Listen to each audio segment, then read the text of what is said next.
Parmi les différentes améliorations du système, la fluidité et l'utilisation des menus a été grandement améliorée. Dans ce système d'analyse 3D, vous pouvez aujourd'hui, grâce au bouton rotatif, sélectionner les différentes fenêtres afin de pouvoir obtenir l'information que vous souhaitez. Par exemple, si je souhaite la cartographie, je me mets sur la cartographie et je valide avec le bouton et automatiquement, ma fenêtre va afficher la cartographie. Également, vous pouvez aujourd'hui sélectionner des fonctions très simplement, sans avoir à rentrer dans des menus et encore des sous-menus, grâce au menu AutoKey sur le côté, qui vous permet en maximum 2 clics d'obtenir l'information souhaitée. Par exemple, si je souhaite changer de carte, j'appuie une fois, je sélectionne la carte vecteur, et automatiquement, en 2 clics, ma fonction est sélectionnée. Maintenant, nous allons rentrer dans le menu cartographie, et je vais pouvoir vous faire une petite démonstration de l'utilisation simple de ce système. L'avantage du Time Zero, c'est-à-dire le moteur cartographique Maxi, c'est que l'on peut très facilement zoomer et dézoomer avec une grande fluidité, comme vous pouvez l'observer. Il n'y a pas de découpage de cartes, et automatiquement, j'accède à des paliers de cartes très facilement. Ensuite, dans le système navette 3D, aujourd'hui, vous avez 2 curseurs. Un curseur qui me permet d'avoir le déplacement ici, et un autre curseur qui me permet de pouvoir ici me déplacer dans l'espace. À tout moment, si je suis perdu, une seule touche suffit pour se recentrer sur le bateau. La première chose à savoir dans un système navette 3D, c'est la facilité avec laquelle on va pouvoir créer des routes et des points. Donc par exemple, je vais zoomer ici, et commencer une route très facilement. Pour ce faire, j'utilise mon curseur qui est là, je fais un clic droit, avec mon bouton rotatif, je vais descendre jusqu'à nouvelle route, je sélectionne, et comme vous pouvez l'observer, ici, j'ai maintenant un curseur qui apparaît avec une flèche, et il ne me reste plus qu'à cliquer et déplacer ma route. Très facilement, le curseur se recentre automatiquement sur l'écran, ce qui me permet de jamais être perdu. Une fois que ma route est créée, je la valide avec le bouton rotatif, je me recentre sur mon bateau, et je vais pouvoir obtenir différentes informations sur cette route. Par exemple, en me mettant dessus, je vais pouvoir, en un seul clic, tout simplement par exemple, faire un survol de la route, qui va me permettre de pouvoir visualiser très facilement si les points de route sont bien placés, et si j'ai pas fait d'erreur dans la navigation. Par contre, si j'ai pu observer qu'un point de route était mal placé ou tout simplement qu'il fallait que j'insère un point, très facilement je me mets à l'endroit sur la route où je veux insérer un point. Toujours avec mon clic droit, je vais pouvoir ici appuyer sur insérer point, et à ce moment-là je déplace mon curseur et j'ai inséré un point.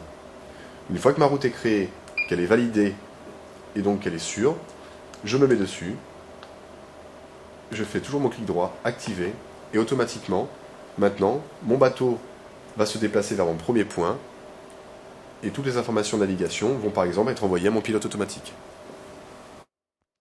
Parmi les différents avantages de ce système d'analyse 3D, nous avons ajouté de différentes fonctions, comme par exemple la photo satellite. Dans mon menu AutoKey, toujours, je vais sélectionner le menu Overlay, c'est-à-dire superposition, et je vais pouvoir afficher ici de la photo satellite. Automatiquement vient se calquer sur mon système une photo satellite en haute résolution. Elle le fait de façon intelligente dans le sens où je vais en obtenir uniquement qu'aux endroits où j'en ai besoin, c'est-à-dire dans les zones peu profondes, comme par exemple ici, où je vais pouvoir avoir des informations très réalistes du fond marin. Si la nouvelle navette s'appelle 3D, c'est que tout le système cartographique a été entièrement développé dans un environnement 3 dimensions. Cet environnement 3 dimensions permet, pour la navigation, de pouvoir obtenir des informations au niveau visuel de tout ce qui se passe autour de mon bateau. Par exemple ici, je me trouve dans une zone où j'ai un degré de zoom très important. Par contre, le problème c'est que je ne peux pas obtenir d'informations visuelles de ce qui se passe autour de mon bateau. Pour cela, il va falloir que je me déplace ou alors que je dézoome, et à ce moment-là, je vais perdre de la précision, ce qui est un peu dommage.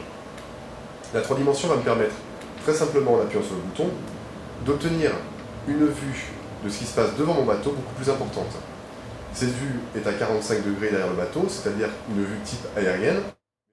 Je peux obtenir, si je le souhaite, différentes vues 3 dimensions Pour ce faire, toujours grâce à mon menu AutoKey, obtenir une vue par exemple, qu'on appelle 3D Pan Tilt, qui va me permettre de pouvoir avoir une vue 3 dimensions autour de mon bateau. Je vais pouvoir régler le degré d'inclinaison, je vais pouvoir tourner tout autour, tout en me déplaçant, afin d'obtenir une vue très réaliste de ce qui se passe devant mon bateau. Une autre vue disponible également dans mon menu 3 dimensions, ce qu'on appelle une vue immergée. À ce moment-là, encore une fois, je rentre dans mon menu AutoKey, je sélectionne la vue immergée, et je vais pouvoir cette fois-ci obtenir une vue sous la ligne de flottaison de mon bateau. Ce qui va me permettre de pouvoir analyser la nature du fond et éventuellement les obstacles. D'autres fonctions importantes aussi pour la sécurité également, je peux accéder dans mon menu Overlay à une fonction qui s'appelle dégradé de couleur, qui va me permettre de pouvoir d'un seul coup d'œil visualiser les endroits plus ou moins dangereux pour ma navigation. Quand on installe un système navette 3D, on peut obtenir des informations sur par exemple la taille de mon tirant d'eau, et automatiquement, le système va me permettre de pouvoir visualiser par différents degrés de couleur les zones plus ou moins dangereuses.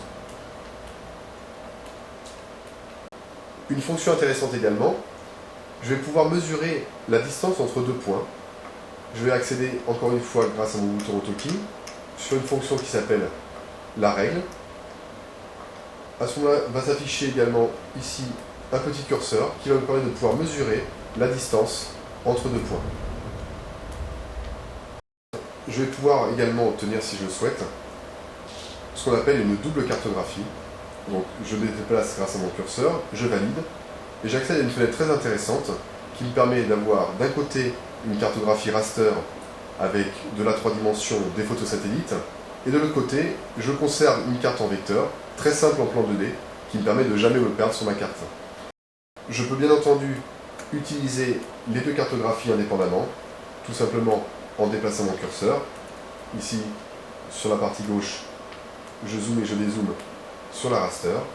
À tout moment, si je souhaite, je peux insérer par exemple un waypoint très facilement, et automatiquement, vous avez vu que de l'autre côté de l'écran, le waypoint s'est affiché.